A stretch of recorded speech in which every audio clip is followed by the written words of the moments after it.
یار جنید یہ کراچی کے لوگوں کی کب جان چھٹے گی؟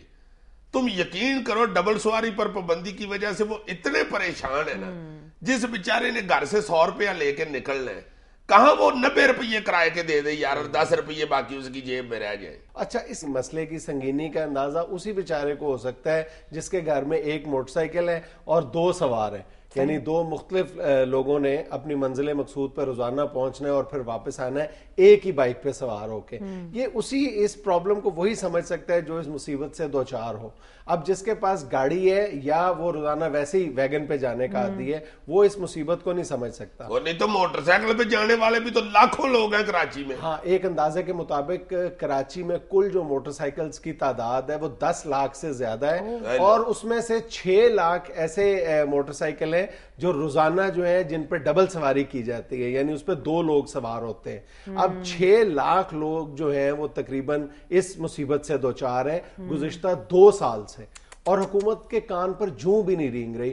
دہشت گردی کے نام پر یہ پابندی لگائی گئی ہے کہ جی جو زیادہ تر دہشت گرد ہیں وہ موٹر سائیکل پر سوار ہو کر آتے ہیں اور واردات کر کے تنگ گلی سے فرار ہونے کی کوشش کرتے ہیں اور کامیاب ہو جاتے ہیں۔ اب کوئی ان سے پوچھنے والا نہیں ہے کہ آپ نے ان 2 سالوں کے دوران کتنے دہشت گردوں کو فرار ہوتے ہوئے گرفتار کیا ہے۔ ایک بھی مثال پولیس کے پاس نہیں ہے، حکومت کے پاس کوٹ کرنے کے لیے نہیں ہے کہ کسی دہشت گرد کو فرار ہوتے ہوئے گرفتار کیا گیا۔ تو فائدہ کیا ہے اس پابندی کا؟ یہ بعض لوگ بہت مستند انداز میں یہ بات کہتے ہیں کہ اس پابندی کے پیچھے کراچی کا ٹرانسپورٹ مافیا ہے، کیونکہ اگر 6 لاکھ لوگ اس پابندی سے متاثر ہو رہے ہیں، اور اگر ایک آدمی جو ہے بیچارہ وہ روزانہ جو 15 سے 20 روپے یک طرفہ کرایا اور 30 سے 40 روپے 2 طرفہ کرایا ہے، اور اس طرح یہ اگر ساری تعداد کو کیلکولیٹ کیا جائے پھر اس کا ٹوٹل کیا جائے کروڑوں میں بات چلی جاتی ہے یار۔ 2 کروڑ 40 لاکھ روپے بنتے ہیں یومیہ، اور 72 کروڑ روپے ماہانہ بنتے ہیں جو غریب عوام کی جیبوں سے نکل کے یہ جو ٹرانسپورٹ مافیا ہے ان کی تجوریوں میں یہ روپیہ جا رہا ہے۔ تو ان کی کب یہ خواہش ہوگی، کب کوشش ہوگی کہ یہ پابندی ختم ہو؟ تو اس لیے کہا یہ جاتا ہے کہ اس پابندی کے پیچھے اس ٹرانسپورٹ مافیا کا ہاتھ ہے۔ یار اندر ٹوکری رکھنے کو جگہ نہیں ہوتی، پھر بندے کو اندر گھسا رہے ہوتے ہیں۔ میں تمہیں کیا بتاؤں کہ کیا حالت ہے ادھر ویگنوں بسوں کی۔ میں پچھلے دنوں گیا ہوں چھوٹی خالہ کو ملنے کے لیے کراچی، میں اپنا سکوٹر ساتھ لے گیا، میں نے کہا ریل گاڑی میں رکھ لیتا ہوں، کنوینس پرابلم نہیں ہوگی۔ میری یار بدقسمتی سکوٹر جا کے ادھر دوسرے دن ہی خراب ہو گیا، چنگا پڑا سکوٹر خراب ہو گیا۔ میں نے خالہ کے گھر کھڑا کر دیا، میں نے کہا چلو ویگن پہ چلا جاتا ہوں۔ ویگن سٹاپ پہ آئی ہے فل بھری ہوئی پہلے ہی، اور مجھے وہ کہہ رہا آج بھائی جلدی کرو جلدی کرو۔ میں نے کہا مجھے جگہ بھی تو بتاؤ جانا کدھر ہے؟ کہتا پاؤں اوپر رکھو پاؤں اوپر رکھو۔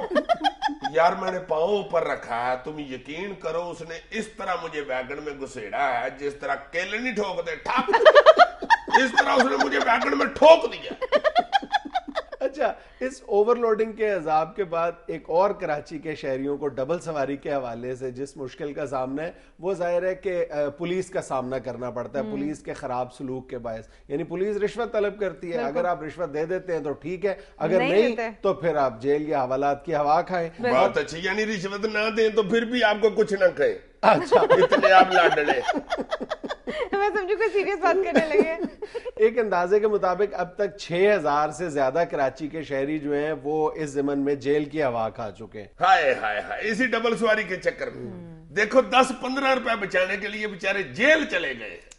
جناب محترم قیوم علی شاہ صاحب وزیر اعلیٰ سندھ اور جناب عشرت العباد صاحب گورنر سندھ، حضور خدا کے واسطے یہ کراچی کے لوگوں کا، ہمارے بہن بھائیوں کا بہت اہم مسئلہ ہے اور بہت بڑا مسئلہ ہے۔